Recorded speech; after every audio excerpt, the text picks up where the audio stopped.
Welcome, traveller of thought and shadow tonight. We walk an ancient path, one carved not in stone, but in silence. A path of questions, of sacrifice. This is not just a story. This is a wound turned into wisdom. This is the tale of Odin's eye, and the price of true sight. The whisper beneath the tree, before the gods had names. Before fate was inked upon the threads of the Norns, there was a tree. Its roots stretched beneath the skin of the world. Drinking silence from the soil of time, its branches scraped the stars, carving runes into the sky. This was Yggdrasil, not just a tree, but a memory held in wood and wind, and beneath it, in a place where breath forgets to rise and thoughts dissolve into mist, a man stood, not just any man, a wanderer cloaked in storm clouds, a god with too many names and only one question. He came not for power, not for victory, but for vision. He came to truly see what lies beyond illusion, beyond story, beyond the comfort of unknowing. And the tree, old as sorrow and just as still, listened. It whispered back in a tone older than language, a voice that sounded like leaves falling on snow. If you wish to see, you must give up the eye that clings to light. If you wish to know, you must become the darkness in which truth hides. And so began the tale, not of a king, not of a conqueror, but of a seeker who gave up half his sight to see the whole. Chapter 1. The Wanderer in the Cloak. He arrived without sound, not on a thunderbolt, not through fire, but like a shadow that chose to walk upright, quiet, deliberate, ancient. His presence did not shake the sky, it stilled it, as if even the winds held their breath to see what he might become. A wide-brimmed hat veiled his face, and his cloak, woven from wolf fur and northern wind, dragged behind him like the memory of storms that once taught mountains to kneel.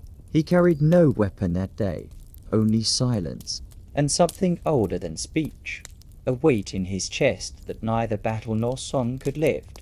They say one of his eyes burned brighter than the sun, a star trapped in flesh, and the other empty, not blind, but waiting, a hollow space where vision once lived, now filled with something deeper than sight. Sacrifice. He was called Odin by some, or Father by others, but names meant little to him. He wore them like travelers wear dust, layered, forgotten, and inevitable. He had crossed every border, not just of land, but of thought, of death, of what it means to be. He came not to conquer that day, nor to counsel kings. He came to sit, alone, beneath the roots of the world, where time weeps into the well of wisdom. He had fought wars that shattered skies, tamed beasts whose names the world no longer remembers. He had tricked death, and some poems stolen from the breath of giants. And yet, none of it filled the hollow, because Odin's hunger was not for gold, nor for glory, nor even for the approval of gods. His hunger was for truth, raw, unornamented, and unmerciful, the kind of truth that strips away identity, devours ego, and leaves only essence. But truth, as the Norns well know, is never offered freely. It is hidden beneath suffering, guarded by silence, and bound in riddles no mouth can say aloud. It has to be bled out of the world, and so Odin let the world bleed him, willingly, knowingly, and without regret. For to seek truth, one must offer what is most precious, and what he offered was himself. Chapter 2. The sacrifice that cannot be undenied are many kinds of sacrifices, offerings of food laid upon stone altars, fires kindled in the name of forgotten gods, blood spilled in exchange for favor or forgiveness. But Odin did not come for favor. He did not kneel for blessing, nor did he bargain for power. He sought something far more dangerous, true sight. And that kind of seeing does not come through devotion or ritual. It cannot be sung into being or bought with gold. It must be earned through pain, real pain, the kind that rearranges the soul. So he came to the edge of Mímir's well, the dark, fathomless pool beneath the roots of Yggdrasil.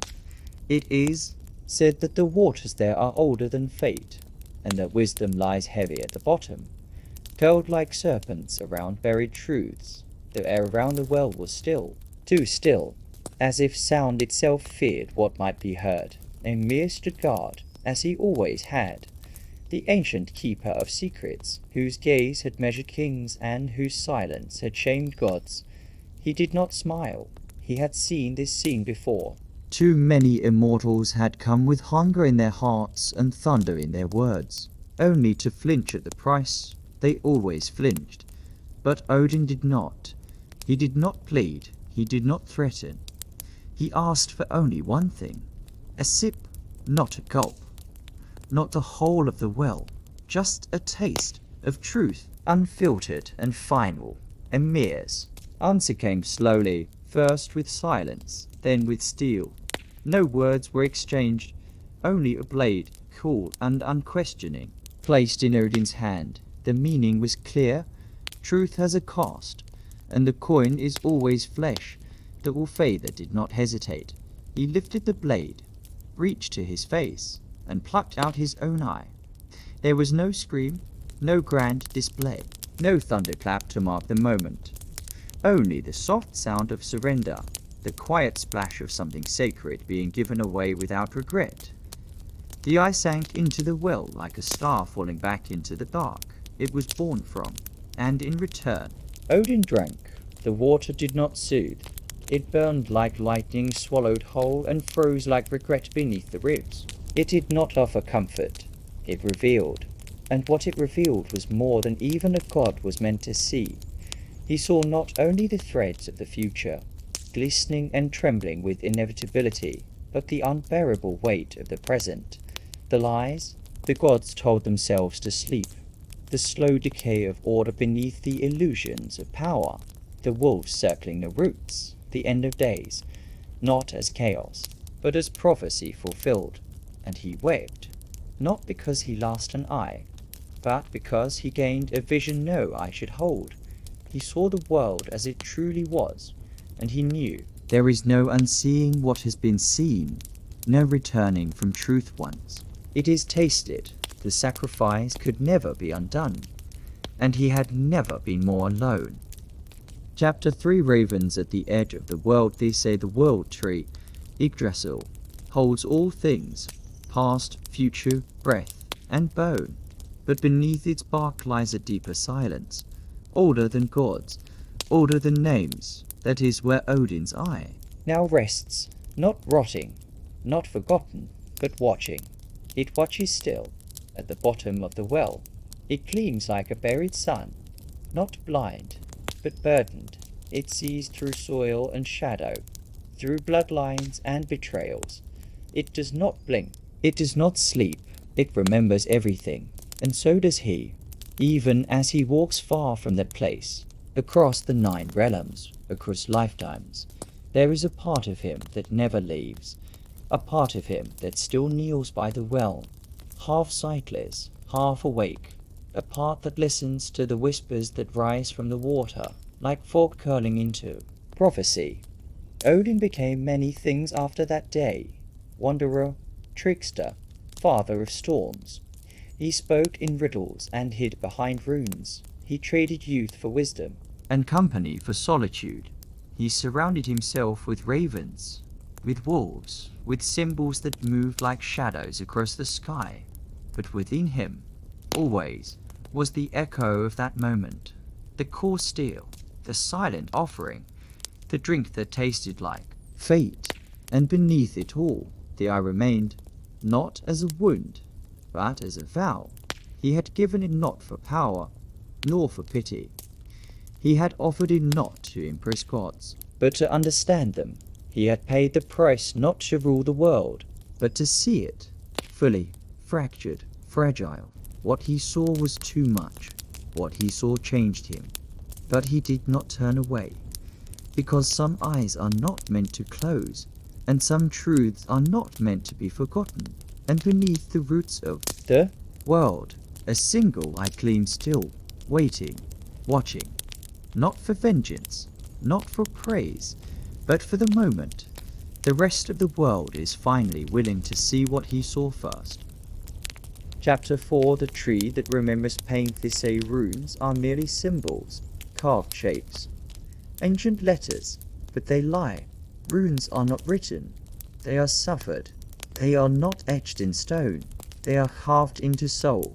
Odin knew this. That is why he returned, not to the well, but to the tree. Not just any tree, but the world tree itself, Yggdrasil, whose branches hold the skies and whose roots drink from the darkest places. It was not a place to worship. It was a place to be unmade, because to understand the runes, the true runes, one must hang, alone, wounded, unhelped, and so he did, for 9 nights. He hung from the branches of the great ash tree. No bread, no water, no chance to comfort him, no gods to save him, only the wind and the weight of his own becoming. Pierced by his own spear, by his own will, he made himself the offering. The tree did not weep, the world did not pause, because becoming is not glorious, it is brutal. It was not death he sought, but descent. Each night the pain grew, not only in body, but in spirit. The stars mocked him, the roots whispered secrets just out of reach, and still he hung, until on the 9th night, just as breath began to forget him, the runes came, not with a shout, but with a shiver, not from above, but from beneath. They rose like smoke from the soil, from his blood, from the silence that had been carved into him. They did not speak in words, but in knowing, in symbols that unravel time, in meanings that scar the soul and set it alight. And he laughed, not because he had won, but because he had become. When the rope finally loosened, he did not fall. He descended, as one who had returned from behind the veil. He had not found runes. He had earned them, not for magic tricks, not for control, but for truth. Once again, the terrible, beautiful, unbearable kind. He rose from that tree changed, not whole, but deeper, not a god with answers, but a god who understood the cost of asking. The runes did not make him wise. They reminded him of what wisdom demands, and ever since, they whisper still, not to those who seek power, but to those willing to hang. Chapter 5. The mirror beneath the mask returned not with triumph, but with silence, the kind of silence that follows revelation, that hums behind the eyes and drifts slowly into the soul. And with him came the 2 shadows, Hugin and Mímir, thought and memory, his ever-circling wings. But these were no ordinary birds. They were not pets. They were parts of him, split off and feathered, cursed to see what he could not always bear to witness directly. Each morning they flew from his shoulders, and each evening they returned, heavy with the world. Thought flew fast, slicing through logic, gathering facts like dry leaves. But memory flew deeper. Memory brought the taste of forgotten sorrow, the scent of burning villages, the weight of every child who asked the sky for mercy and heard nothing in return. Hugin and Mímir did not lie. They did not soften the story. They perched beside him with eyes full of truths too bitter for songs, and he listened every night to every cry, every betrayal, every moment mankind tried to remember and the gods tried to forget. There were nights he feared they wouldn't return, that thought might get lost in its own spirals, that memory might drown in its own grief, and so he whispered to them, not commands, but please, come back to me. Even if what you carry is sorrow, come back, because Odin understood something most kings do not, that knowing the world means carrying its pain, that to be wise is not to escape the burden, but to bear it, feather by feather, echo by echo, until it carves you hollow enough to hold it all. And so he sat, the All-Father not as ruler, but as witness, not as judge, but as vessel. He's one eye ever searching the horizon, the other lost in the darkness of the well, while two wings circle the skies like orbiting truths, never resting, never ceasing. Chapter 6. The eye beneath the well above the branches of Yggdrasil, where stars catch on the tips of leaves and time forgets its shape. Two wolves run, Skill and Hati. They do not prowl the earth, they chase the heavens. One lunges for the sun, the other hunts the moon, and their paws strike silence into the sky. Odin knew them well, not as beasts, but as prophecy, for they are not just wolves.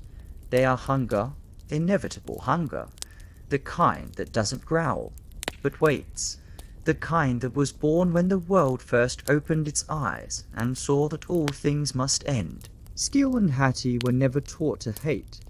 They were born with purpose in their bones. They do not question why they chase. They only run, always run, each day a little closer, each night a little louder. The sun's light stutters, the moon's glow dims, and the gods pretend not to notice, but Odin noticed. He always did. He sat beneath the roots, above the clouds, beyond the names men gave him, and he watched the sky not for omens, but for confirmations. He had sacrificed sight not for comfort, but for clarity, and what he saw was this: the wolves were not evil, they were necessary, because the end does not come by accident. It is baked into the beginning, a thread woven from the first breath, stretched across the loom of the Norns and the wolves. They are just the ones pulling it tight. The other gods whispered of delaying fate, of forging new weapons, of hiding behind hope. But Odin knew better. Fate is not a foe to be slain, it is a mirror to be faced. So he did not raise his spear that day. He did not summon storms. He simply watched the sky, listened to the thunderless steps of destiny, and prepared his soul, not for battle, but for acceptance, for even all fathers must meet their ending. And when the wolves finally catch what they chase, the sun will blink, the moon will bleed, and the sky will go still, not in terror, but in truth. Chapter 7. The Raven and the Reflection before the world ends. It whispers, not with thunder or fire, but with a stillness so deep it unsettles the bones. The birds forget their songs, the wind folds its wings, and even the gods feel the weight of what draws near. Not war, not ruin, but revelation. Odin heard it first not with his ear, but with the hollow where his eye had been. That emptiness had become a kind of vessel, wide enough to carry truths too vast for vision, and what it told him was not a scream, but a hush, a sacred silence curling around the roots of the world, as if the tree itself was holding its breath. The Norns, the weavers of destiny, paused their loom for one moment in the fabric of forever. They hesitated, not out of fear, but out of reverence, because what comes next cannot be unmade. Ragnarok is not a punishment, it is a pattern, long foretold, written not in anger, but in rhythm. And Odin, all-father wanderer, witness, understood. He did not cry out to his ravens. He did not summon warriors. Instead, he walked among the mortals in the guise of a stranger, a hooded figure, a quiet man who asked questions that felt like dreams, and to those who truly listened, his words were not warnings, but invitations. He whispered of endings, not to frighten, but to awaken. He reminded them that the fall is not failure, but fulfillment, that every leaf must touch the earth, that even gods must kneel to time, and that what matters is not how we hold on, but how we let go. And in the pause before the final storm, the world seemed to hear him. For one breathless moment, it remembered itself, and then the silence broke. Chapter 8. When the tree weeps, it was not forged in fire, nor blessed by hands. The spear came into being the way storms do, formed from tension, from waiting, from a silence so long it had to break. Gungnir. They named it the Spear of the Twilight. A weapon, yes, but more than that. A promise, a prophecy, a line drawn through fate itself. Odin did not wield it for war, he carried it like a burden. For Gungnir did not miss, and what it struck was never just flesh, but the illusions men wrapped around their hearts when Odin raised it. The world trembled, not out of fear, but because it knew he would not raise it lightly.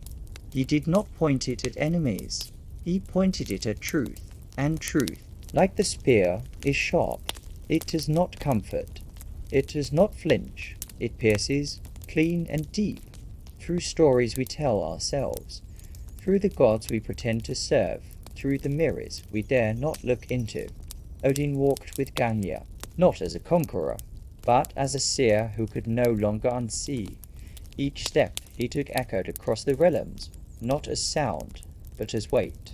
For every step with the spear was a step toward the inevitable, toward the unraveling, toward the great, and making that must come before becoming. He was not feared for his strength. He was feared because he had paid the price to know, and those who know truly know. Harry's stillness more terrifying than rage. As the sky dimmed and the first wolf howled across the horizon, Odin held the spear not like a god, but like a man who understands that no weapon can stop what has already begun. And yet he walked forward, because that is what the knowing do. Chapter 9. He that sees too mukit did not come with thunder, nor with fire. The end arrived like breath leaving the body, soft, invisible, irreversible. The gods had always spoken of Ragnarok as if it were a battle, a blaze, a final shout, but they were wrong. It was not a war, it was a reckoning, a remembering. When the first root cracked beneath the weight of time, Odin did not run. He stood beneath Yggdrasil as its leaves fell like dying stars, as the sky split like old bark, and the air grew heavy with what could no longer be denied. The wolves came, not as monsters, but as mirrors. Fenrir, with eyes like broken promises, did not snarl. He waited, and in that waiting was the truth that no chain can bind forever, and no silence stays buried. Odin raised his gaze, not in defiance, but in acceptance. He had not lived to escape this moment. He had lived to meet it, and now, with only one eye, he saw clearer than ever. This was not the death of the gods. This was the death of the illusion that gods are eternal. He stepped forward not to fight, but to fall, and as he fell, the world did not scream, it exhaled. The spear slipped from his hand. The wind forgot his name, but something deeper remembered, because endings, in the old tongue, never truly meant the last. They meant the turning. And so, even as his body broke, something else stirred, a seed, a silence, a circle, and in the stillness that followed, the first child took breath beneath a new sky, not in Odin's image, but in the memory of his sacrifice. Because truth, once seen, does not die, it becomes. Chapter 10. The last vision in the final night before silence. Odin stood beneath the cold stars, one eye staring upward into the dark tapestry of fate, the other long buried in the world below. Still watching from beneath the world, he did not speak. The wind did not answer. The ravens, once messengers of memory, did not circle. Even the wolves, those keepers of the end, held back, because this moment was not for omens, it was for seeing, and he had seen all there was to see, wars that would never end, lovers that would never stay, kingdoms that rose with blood and fell with time. He had seen hope become myth. He had seen peace slip through the fingers of kings. He had seen worlds reborn from ashes, only to become ashes once more. But the last vision did not come in fire or prophecy. It came in stillness. A child, born without name or lineage, walking barefoot through a forest untouched by worship, their hands open, not in prayer, but in wonder, eyes full of questions, not answers, a heart unscarred by legend, unburdened by gods. The child did not kneel, did not fear, did not seek. They listened to the trees, to the river beneath them, stone, to the hush of stars pressing against the sky. And in that listening, Odin saw it, the thing no rune could ever carve, no seer could ever speak. It was not power, not fate, not even memory. It was stillness, a soul unmoved by glory, unhunted by time. A presence so clear, so unbearably true, that it did not need to prove itself. It simply was. And in that unbearable clarity, something in Odin, something older than name or godhood, fell quiet. He did not weep. He did not speak. He simply stood and saw, because at the very end, after all the visions, the battles, the myths, Odin finally saw himself, not as a god, not as the All-Father, but as a witness, and that was enough. The wind passed through him like a memory. The stars blinked, slow and eternal, and in that vast silence, he let go, not of life, but of the illusion that it had to mean more than this. The price of sight. They say Odin still walks, but not as a god, not anymore. He walks as a whisper between the trees, as a shadow in the minds of those who dare to see too much. They say the well still waits, deep in the roots of the world. Tree, brimming with truths too heavy for the unbroken mind. Sometimes a wanderer stumbles upon it, a dreamer, a seeker. They kneel, peer into the dark water, and see themselves, not as they are, but as they have always been, fragments of eternity, wrapped in flesh, searching for something they cannot name. Few can bear it, fewer still return, but the moon remembers, the wind remembers, and in the rustling of leaves, and the silence between thoughts, his story is told again, not as a tale of power, but of surrender, not as conquest, but as cost, for the eye he gave was never just an eye. It was certainty, it was illusion, it was safety, and in losing it, he gained the only truth worth knowing, that sight without sacrifice is blindness, that to truly see is to let go, to become hollow, to become whole, to become nothing and everything. The All-Father knew this, knows this still, and so when you stand beneath the stars, with questions too heavy to carry, and grief that refuses to speak, close your eyes. You will see what he saw, if you're willing to pay the price.